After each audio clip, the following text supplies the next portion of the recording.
Memang masih banyak sekali tantangan yang kita hadapi. Namun, tidak sedikit pula yang sudah kita kerjakan. Berbagai kebijakan untuk menghentikan laju angka kenaikan kasus ketat dilakukan oleh setiap pemerintah negara dengan serius. Strategi pemerintah sejak awal adalah mencari titik keseimbangan. Kesehatan masyarakat tetap yang utama, tetapi bukan berarti mengorbankan perekonomian. Keduanya harus berjalan seiring dan seimbang. Saya paham masih banyak tantangan, namun tidak sedikit yang telah kita kerjakan. Singkatnya, strategi pemerintah sejak awal adalah mencari titik keseimbangan.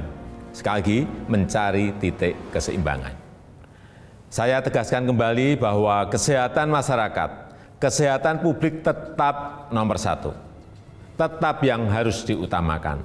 Inilah prioritas, tetapi memprioritaskan kesehatan bukan berarti mengorbankan ekonomi. Banyak yang terkena dampak, tapi banyak juga di antara mereka yang tidak patah arang, bahkan berusaha bangkit dengan solusi.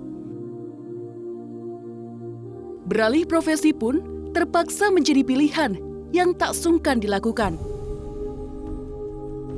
Semua demi bertahan di era pandemi. Mereka telah membuka mata kita untuk tidak putus asa.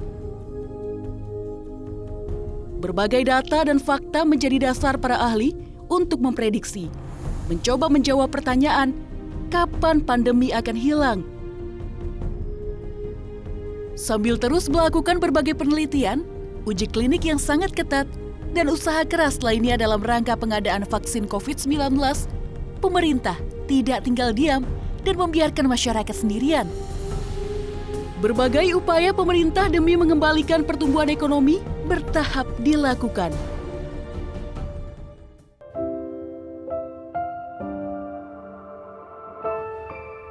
Sebelum COVID-19 ini, alhamdulillah sih kalau jam-jam makan siang itu rame, orang-orang kantor pada makan.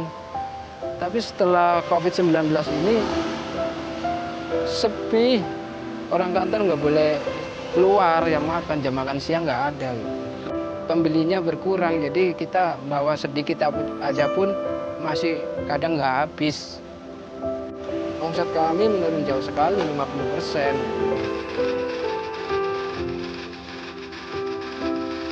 Alhamdulillah, waktu-waktu masa-masa liburan dan waktu keadaan normal, kita mendapat pesanan dari berbagai macam jenis kalangan, baik yang sifatnya souvenir, acara resmi, dan acara-acara tidak resmi juga.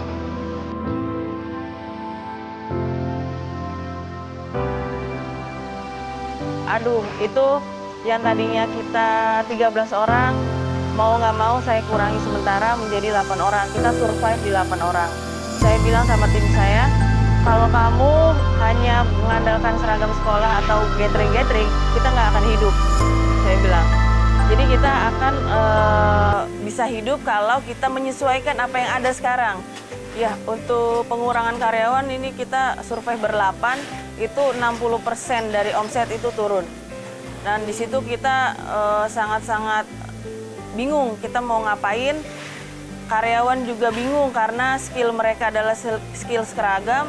Jadi tapi dengan pengertian saya selalu edukasi ke mereka bahwa kalau kita tetap idealis dengan seragam, kita nggak akan hidup konveksi kita. Dan akan seperti konveksi-konveksi lainnya yang akan gulung tikar dan mungkin tidak berlanjut sampai dengan detik ini gitu.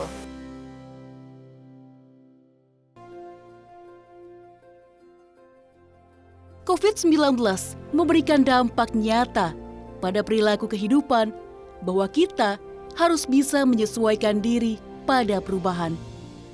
Tak heran, memulai sesuatu yang baru memang membutuhkan keberanian dan menuntut kesiapan diri akan tantangan.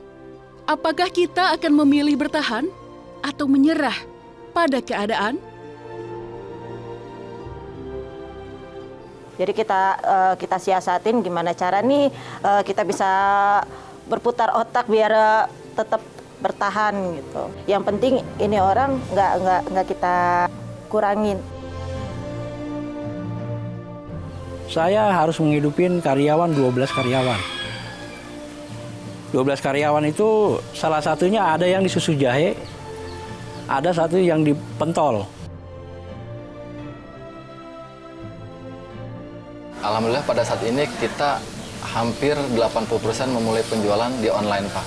Baik dari segi pemasaran, konsultasi, evaluasi produk, dan pengiriman produk. Kita menjual di beberapa toko online Instagram dan beberapa marketplace yang disediakan oleh beberapa aplikasi penjualan online yang ada di media saat ini. Ya, alhamdulillah meskipun pandemi begini, karena saya coba bukan beralih sih, artinya saya coba terbantu lah ini istilahnya. Saya bikin kue itu bisa menutup kekurangan di orderan nasi boxnya. Jadi ya karena dapat bantuan kemarin itu, saya coba belikan salah satu alat mixer kebetulan yang untuk membantu aktivitas produksi saya.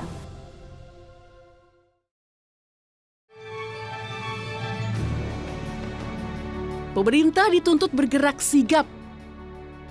Tidak hanya membentuk berbagai perencanaan yang sistematis, namun juga terhitung secara matematis.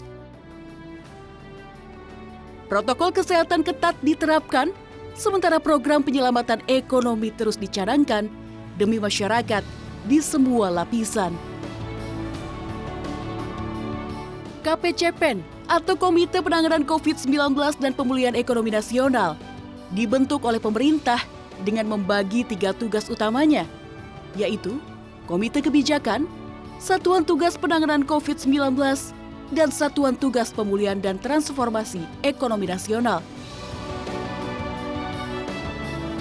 Kemudian, KPCPEN berfokus kepada 3 prioritas utama, yaitu Indonesia Sehat, Indonesia Bekerja, dan Indonesia Tumbuh. Saat ini